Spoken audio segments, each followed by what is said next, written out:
وعيالنا وغوثنا ومغيثنا وغياثنا ومخدومنا ومنزومنا ومعصومنا وقريبنا وطبيبنا وطبيب قلوبنا محمدا صلى الله تعالى عليه وآله وسلم عبده ورسوله أما بعد فقد قال الله تبارك وتعالى في الكلام المجيد والفرقان الحميد بسم الله الرحمن الرحيم وإن يونس لمن المرسلين إذ أبق إلى الفلك المشحون فساهم فكان من المدحضين فالتقمه الحوت وهو مليم فلولا أنه كان من المسبحين وفي مقام آخر قال الله تعالى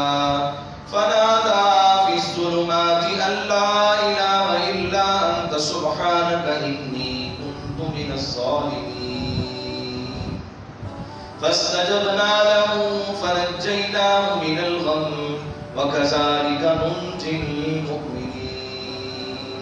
آمنت بالله صدق الله العظيم درود الباق اللهم صل على سيدنا ومولانا محمد وعلى آل سيدنا ومولانا محمد وبارك وسلم وصل عليه الصلاة والسلام عليك يا سيدي يا رسول الله الصلاة والسلام عليك يا حبيب الله وعلى آلك وأصحابك يا رحمة للعالمين مولاي صل وسلم دائما أبدا على حبيبك خير الخلق كلهم محمد سيد الكونين والثقلين والفريقين من عرب ومن عجم يا رسول الله انظر حالنا يا حبيب الله اسمع قالنا إننا في بحر غم مغرق خذ يدي سهل لنا أشقالنا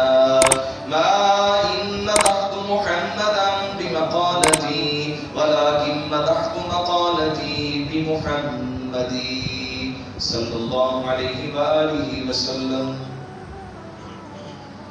میرے نہایت ہی واجب الاحترام دوستوں بزرگوں سامعین و ناظرین،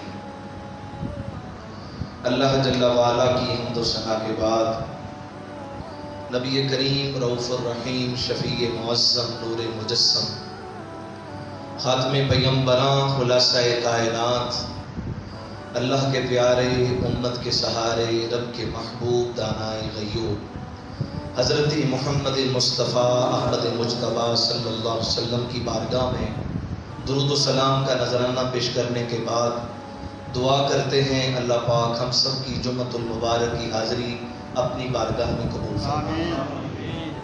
دوستان محترم، ذوالقعدہ کا مہینہ جاری ہے. کافی دنوں سے دوستوں کی یہ فرمائش تھی کہ قرآنی واقعات بیان کیے جائیں، اور اللہ نے جن نبیوں کا ذکر قرآن میں کیا، خاص طور پر حضرت یونس علیہ السلام کا ذکر، جن کو مچھلی والے نبی بھی کہا جاتا ہے. آج ہمارا موضوع ہے حضرت سیدنا یونس علیہ السلام. آج ہم قرآن پاک کی مطابق ان کی زندگی، ان کی تبلیغ کے متعلق گفتگو کریں گے. دعا کرتے ہیں اللہ پاک ہم سب کو عمل کی توفیق عطا کرے اور آگے پہنچانے کی توفیق اور سعادت عطا فرمائے. یونس علیہ السلام آپ حضرت ہود علیہ السلام کی اولاد میں سے ہیں، جن کے نام پر اللہ نے پوری سورت نازل فرمائی. قرآن پاک میں سورہ ہود بھی موجود ہے اور سورہ یونس بھی موجود ہے، اور اللہ رب العزت نے اس نبی کو علاقہ موصل کی طرف مبعوث کیا، اور آپ کے والد کا نام متا، میم تا کے اوپر شد اور آگے الف پھر عین، متا. باقی اکثر مفسرین نے کہا ہے کہ متا آپ کے والد کا نام نہیں بلکہ آپ کی والدہ کا نام تھا. دو نبی ایسے ہیں جو اپنی والدہ کی وجہ سے پہچانے جاتے ہیں. کتنے؟ سارے بولیں. دو نبی ایسے ہیں جو والدہ کی نسبت سے پہچانے جاتے ہیں. کون سے؟ ایک عیسیٰ بن مریم اور دوسرے یونس بن متہ، ان کا نام بھی آپ ذہن میں رکھیں۔ تو حضرت یونس علیہ السلام آپ علاقہ موصل کی طرف دریائے دجلہ اس کی قریب ایک بستی تھی نینوا، بستی کا نام نینوا، اس بستی کی طرف اللہ نے آپ کو مبعوث کیا اور فرمایا جائیں اور جا کر اس قوم کو حق کی طرف راغب کریں، دین کی طرف راغب کریں اور یہ بتائیں کہ اللہ وحدہ لا شریک ہے، میں اس کا نبی بنا کر تمہاری طرف بھیجا گیا ہوں۔ حضرت یونس جب اس قوم کی طرف گئے، وہ قوم بتوں کے پجاری تھے، کسی نے پتھر کا بت بنا رکھا ہے، کسی نے آٹے کا بت بنا رکھا ہے، کسی نے درختوں کا بت بنا رکھا ہے، ہر فرقے نے، ہر قوم نے اپنا اپنا ایک بت تیار کر کے رکھا ہے۔ کوئی کہتا ہے یہ بارش دینے والا خدا ہے، کوئی کہتا ہے یہ رزق دینے والا خدا ہے، کوئی کہتا ہے کہ یہ ہوائیں چلانے والا خدا ہے، یعنی ہر قسم کا انہوں نے بت بنا کر رکھا ہے۔ جب حضرت یونس اس قوم کی طرف گئے تو آپ نے فرمایا کہ اے اللہ کے بندو، میں اللہ کا نبی بنا کر تمہاری طرف آیا ہوں، اگر تم نے اللہ رب العزت کی وحدانیت پر یقین نہ رکھا تو میں تمہیں بتا رہا ہوں کہ اللہ رب العزت بے نیاز ہے، وہ تم پر اپنا عذاب نازل فرما دے گا۔ تو حضرت یونس علیہ السلام کے کہنے پر انہوں نے بے ادبی کی، آپ کی بات نہیں مانی، آپ کی بات کی طرف توجہ نہیں کی، حتیٰ کہ حضرت یونس علیہ السلام نے رب کی بارگاہ میں کہا فَلَوْلَا كَانَتْ قَرْيَةٌ آمَنَتْ، اے اللہ یہ قوم ایمان لانے والی نہیں ہے، اس قوم کو تباہ و برباد کر دے، نیست و نابود کر دے۔ حضرت یونس نے جب یہ کہا، اللہ نے فرمایا اے یونس بس تیرے کہنے کی دیر تھی، ہم اب اس قوم کو نیست و نابود فرما دیں گے، اس قوم کا تختہ پلٹ کر رکھ دیں گے، انہوں نے تیری بے ادبی کی ہے، لیکن اس قوم کو بتا دو کہ تمہارے پاس 3 دن کا ٹائم ہے، 3 دن کی وارننگ ہے، 3 دن کا الٹیمیٹم دے کر جا رہا ہوں، 3 دنوں کے اندر اگر تم نے رب کو مان لیا تو فلاح پا جاؤ گے۔ آپ کہتے رہے قولوا لا الہ الا اللہ، بار بار کہتے رہے، سب گواہی دے دو اللہ کے سوا کوئی عبادت کے لائق نہیں۔ 3 دن کا وقت دے دی گا اور ساتھ میں یہ بھی کہہ دی گا کہ اگر ایسا نہ کیا تو رب کا عذاب تمہاری طرف نازل ہونے والا ہے۔ بعض ان میں سے انہوں نے مذاق اڑایا، بے ادبی کی، کہا یہ کون سا عذاب آنے والا ہے، لیکن ان میں کچھ بعض سمجھدار لوگ بھی تھے، عقل والے لوگ بھی تھے، انہوں نے کہا نہیں ہو سکتا ہے یہ نبی سچا ہو، یہ نبی صحیح کہتا ہو، اگر ہم نے اس کی بات نہ مانی تو ہم عذاب کے اندر مبتلا ہو جائیں گے۔ جب یہ بات کہی، یونس علیہ السلام بات کہہ کر تشریف لے گئے۔ جب تشریف لے گئے تو وہ سمجھدار لوگ جو تھے وہ آپس میں کہنے لگے جب تک یہ نبی ہمارے اندر ہے ہمیں یقین ہے اللہ کا عذاب ہم پر نازل نہیں ہوگا، جب تک یہ نبی ہمارے اندر ہے۔ کتنے سال پہلے حضرت یونس اس دنیا میں آئے تو اس قوم کے لوگ بھی جانتے تھے جب تک نبی ہوتا ہے عذاب نازل نہیں ہوتا۔ تو کیا اس قوم کے اندر گناہ نہیں ہو رہا؟ پتہ ہے اس قوم کے اندر زنا بھی ہے، اس قوم کے اندر بدکاری بھی ہے، اس قوم کے اندر گناہ بھی ہے، جھوٹ بھی ہے، قتل بھی ہے، سریعام ناچ گانا بھی ہے۔ جب اتنے بڑے گناہ ہیں اس امت میں کہ پہلی امتوں نے وہ سوچے بھی نہیں تھے۔ علامہ اقبال جیسی شخصیت کہہ گئی جمہور کے ابلیس ہیں ارباب سیاست، باقی نہیں اب میری ضرورت تہے افلاک۔ اقبال کہتا ہے رب کی بارگاہ میں اے اللہ، ابلیس تیری بارگاہ میں یہ درخواست کرتا ہے اے مالک میرے لیے اور دنیا بنا، اب یہاں پر میری ضرورت نہیں ہے، یہاں پر میرے سے بھی بڑے آ گئے، میرے سے بھی بڑے آ گئے، میرے بھی استاد آ گئے یہاں پر، اور تو شیطان بھی لت رکھ کے پہ آئے، وہاں تھا میرے سے بھی بڑے گرو تھے آ گئے ہیں۔ اب بتائیں نا کہ رمضان کا جب مہینہ آتا ہے، حدیث پاک آپ نے کئی مرتبہ سن رکھی ہے، حضور نے فرمایا جب رمضان کا مہینہ آتا ہے جنت کے دروازے کھول دیے جاتے ہیں، جہنم کے دروازے بند کر دیے جاتے ہیں، اور شیطان قید ہو جاتا ہے۔ تو جب رمضان کے اندر شیطان قید ہو جاتا ہے، قید ہونے کے باوجود بھی جو رمضان میں گناہ ہو رہا ہے تو وہ کون کروا رہا ہے؟ بات سوچنے والی ہے کہ جب شیطان قید ہے، پتہ چلا کہ شیطان سے بھی بڑے لوگ اس دنیا میں موجود ہیں، اس لیے وہ مرد کلندر اقبال 1938 میں جس کا وصال بھی ہو گیا، وہ یہ بات کہہ گیا، جمہور کے ابلیس ہے ارباب سیاست، باقی نہیں اب میری ضرورت، تہے افلاک وہ قومیں گناہ کرتی ہیں، ان کے چہرے بدل دیے جاتے ہیں، ان کے دروازوں پر لکھ دیا جاتا ہے، ان کے ماتھوں پر لکھ دیا جاتا ہے اس نے یہ گناہ کیا ہے، لیکن آج ہم جھوٹ بول کر بھی ہمارے چہرے صحیح سلامت ہیں، ہمارے گھر صحیح سلامت ہے، یہاں اللہ کی طرف سے پتھر نازل نہیں ہوتے، یہاں ہواؤں کی وہ تیز تندو ہوائیں نہیں چلتی، اللہ کا عذاب نازل نہیں ہوتا۔ تو ماننا پڑے گا کہ اگر آج ہم صحیح سلامت ہیں تو اللہ کا نبی پیارا محمد ہمارے اندر موجود ہے، ہمارے اندر موجود ہے۔ لا الہ الا اللہ محمد الرسول اللہ، ترجمہ کیا ہے؟ اللہ کے سوا کوئی عبادت کے لائق نہیں، اور محمد صلی اللہ علیہ وسلم اللہ کے رسول ہیں، آج بھی اللہ کے رسول ہیں۔ ان لوگوں کو جا کر بتا دو جو کہتے ہیں کہ جو تھے مر کے مٹی ہو گئے، ہم کہتے نہیں، ہمارا یہ عقیدہ نہیں ہے، ہمارا رسول کل بھی زندہ تھا، ہمارا رسول آج بھی زندہ ہے۔ وَمَا كَانَ اللَّهُ لِيُعَذِّبَهُمْ وَأَنْتَ فِيهِمْ، سورۃ انفال، اللہ فرماتا ہے اے محبوب ان پر عذاب تب تک نازل نہیں کروں گا جب تک کہ آپ ان کے اندر موجود ہیں۔ تو میں عرض کر رہا تھا کہ اس قوم کے سمجھدار لوگ بھی جانتے تھے جب تک یونس نبی یہاں پر ہے عذاب نازل نہیں ہوگا۔ آپ بات کہہ کر چلے گئے، 3 دن پورے ہو گئے، اللہ رب العزت نے فرمایا جبریل جاؤ جہنم میں سے ایک جو کے دانے کے برابر ایک انگارہ اٹھاؤ اور اس قوم کی طرف پھینک دو۔ جو کے دانے کے برابر ایک انگارہ اٹھا کر پھینک دو، بس پھینک دیا گیا وہ انگارہ اس قوم کی طرف۔ جب کالی گھٹائیں چھانے لگیں، گرم ہوائیں چلنے لگیں، بڑے بڑے بزرگ لوگ جب باہر نکلے، گھروں کے اندر رہنا محال ہو گیا، شدت کی گرمی، شدت کی حرارت، گھر کے اندر نہ ٹھہر سکے، گھروں سے باہر آ گئے۔ انہوں نے کہا اب بھی وقت ہے، اللہ کی بارگاہ میں توبہ کر لو، اللہ کو منا لو۔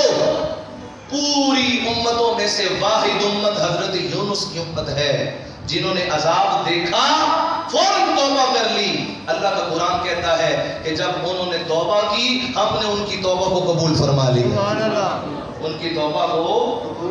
واحد حضرت یونس کی امت ہے، واحد، ورنہ تو فرعون نے بھی کہا تھا جب وہ ڈوبن لگا، فرعون نے تو ڈوبن لگا، وہ گوتے جدوں آئے کہ وہ کہنے لگا آمنا بربی موسیٰ و ہارون، میں من گیا موسیٰ دے رب نو، میں من گیا ہارون دے رب نو۔ عذاب آ گیا، ساتھ میں مان بھی گیا، لیکن کہا اب تیری اس بات کو نہیں مانیں گے، یہاں پر بھی عذاب ہے لیکن قوم توبہ کر رہی ہے۔ یہ رب کا فضل ہے، جسے چاہے معاف کر دے، جسے چاہے پکڑ لے، یہ اس کا عدل ہے۔ کہا کہ ہم نے یونس کی قوم کو ہم نے معاف کر دیا، ان کی توبہ کو قبول کر لیا۔ وہ لوگ کہنے لگے وہ ڈھونڈو تو صحیح یونس نبی کدھر گئے؟ اتنے میں حضرت یونس اس قوم سے باہر تشریف لے گئے۔ چلتے چلتے آپ ایک سمندر کے قریب پہنچے، وہاں ایک کشتی والا جو کہ آواز لگا رہا تو جلدی آ جاؤ، جس طرح بسانے نہیں آواز لاندے، ایک سواری رہ گئی ہے آ جاؤ، پھر چلیے۔ وہ کشتی ملاح آوازیں لگاتا ہے جلدی آ جاؤ، ایک سواری رہ گئی ہے۔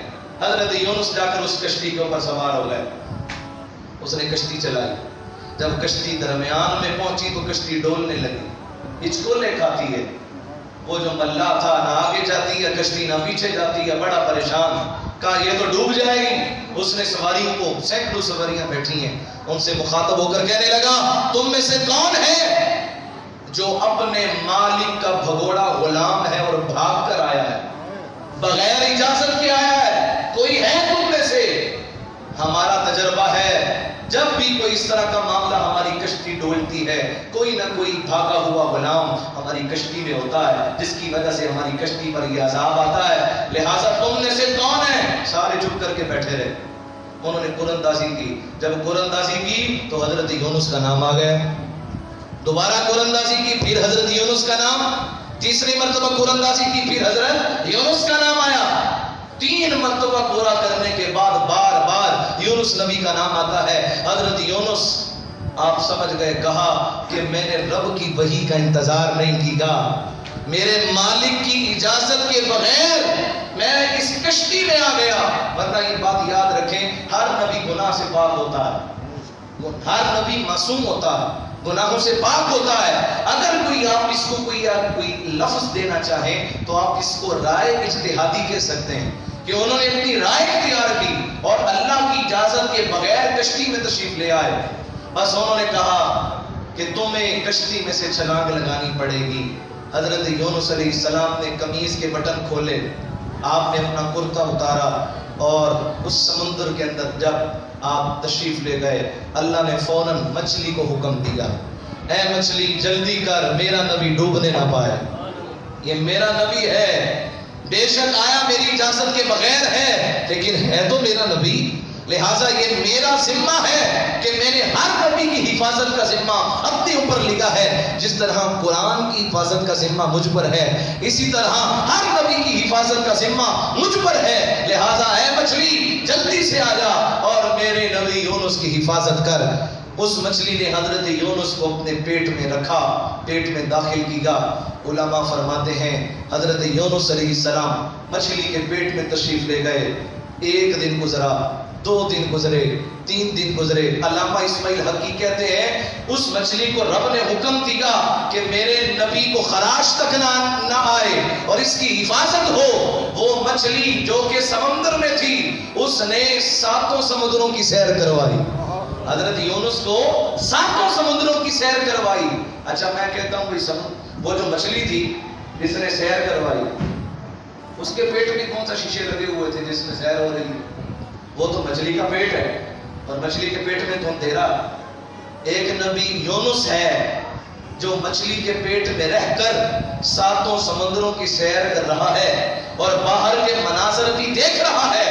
اگر یونس نبی مچھلی کے پیٹ میں رہ کر دنیا کے منظر دیکھ سکتا ہے تو نبیوں کا امام محمد رسول اللہ اپنی گنبد میں رہ کر اپنے غلاموں کو بھی مشاہدہ فرما سکتا ہے۔ لہذا یہ ہمارا عقیدہ ہے۔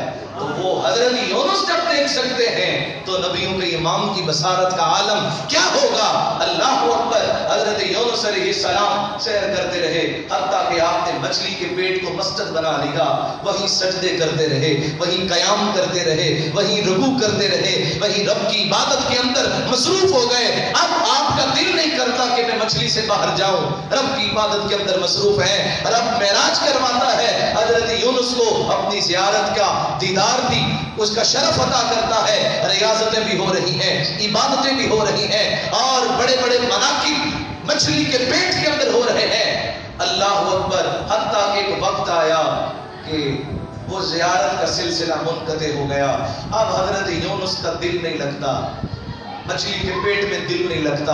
اب آپ نے ایک دعا مانگی، فنادا فی الظلمات اللہ الہ الا انت سبحانک انی کنت من الظالمین۔ آپ نے مچھلی کے پیٹ میں رہ کر کہا، اے اللہ مجھے اس اندھیرے سے، ان اندھیروں سے باہر نکال دے، اندھیروں سے باہر نکال دے۔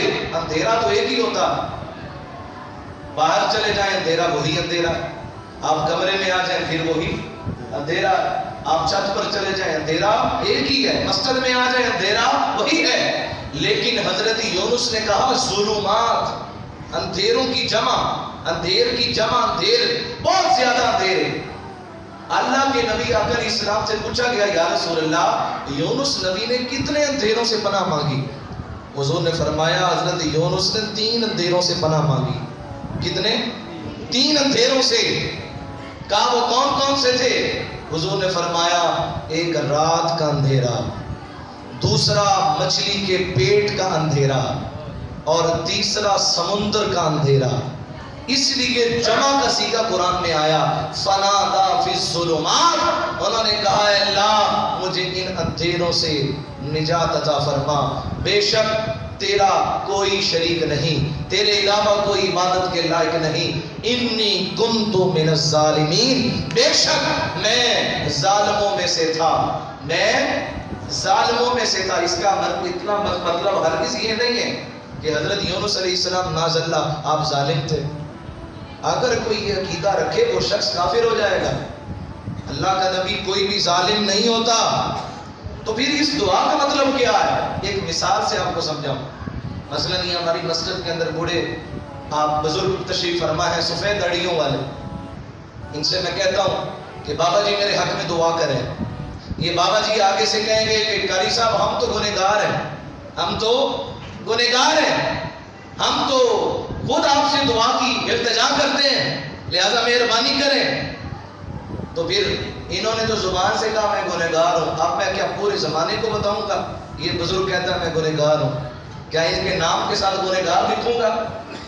اب میں ممبر پر بیٹھا ہوں اور میں آپ کے سامنے کہتا ہوں کہ میں تو ایک طالب علم ہوں, اسٹوڈنٹ ہوں, شاگرد ہوں, میں اس قابل نہیں. میں تو علماء کی جوتیاں سیدھی کرنے والا ہوں.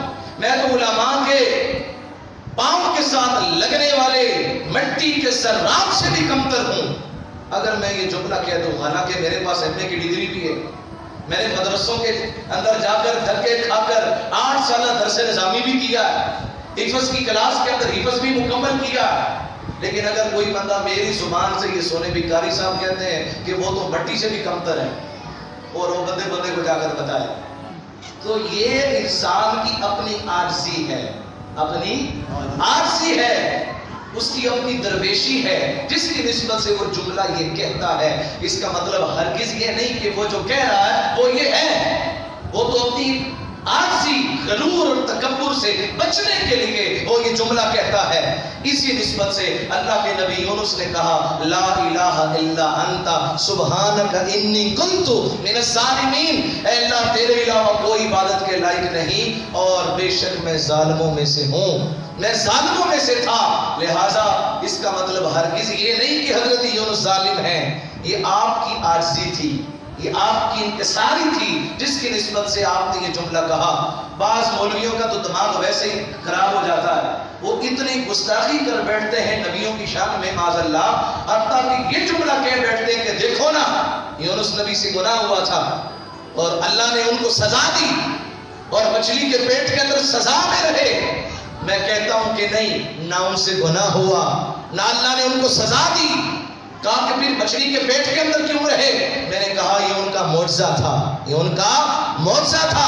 اگر تمہیں سزا نظر آتی ہے تو یہ نظر نہیں آتا کہ مچھلی کے پیٹ کے اندر یونس نبی 40 دن بغیر کھانے کے بغیر پانی کے زندہ رہتے ہیں؟ یہ نظر نہیں آتا اگر یونس نبی مچھلی کے پیٹ کے اندر بغیر کھائے پیے رہ سکتے ہیں تو آمنہ کا لال گنبد خضرا میں زندہ نہیں رہ سکتا.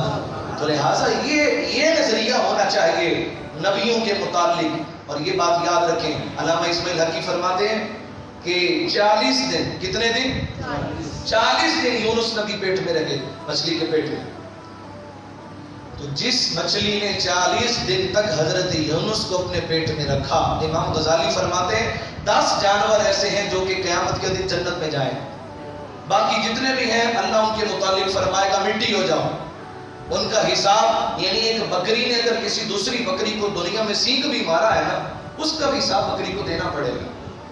ایک بھینس نے اگر کسی دوسرے جانور کو ٹکر ماری ہے, وہ جس کو ٹکر ماری ہے وہ قیامت کے دن وہی جانور اسی بھینس کو ٹکر مار کر حساب پورا کرے گا. جس رب کی عدالت میں جانوروں کا حساب ہو رہا ہے تو پھر انسانوں کا حساب وہ تو پکا ہی ہے. تو قیامت کے دن جب حساب ہو جائے گا رب فرمائے گا مٹی ہو جاؤ, سارے جانور مٹی ہو جائیں گے. لیکن 10 جانور ایسے ہیں جن کو رب فرمائے گا یہ مٹی نہیں ہوں گے, یہ بلکہ جنت الفردوس میں جائیں گے. 10 جانور وہ کون سے ہیں؟ پہلا جانور حضرت ابراہیم علیہ السلام کا بچڑا. جب فرشتے ان کے پاس آئے انہوں نے ان کی ضیافت کے لیے ایک بچڑا دمبا آپ کے سامنے رکھا.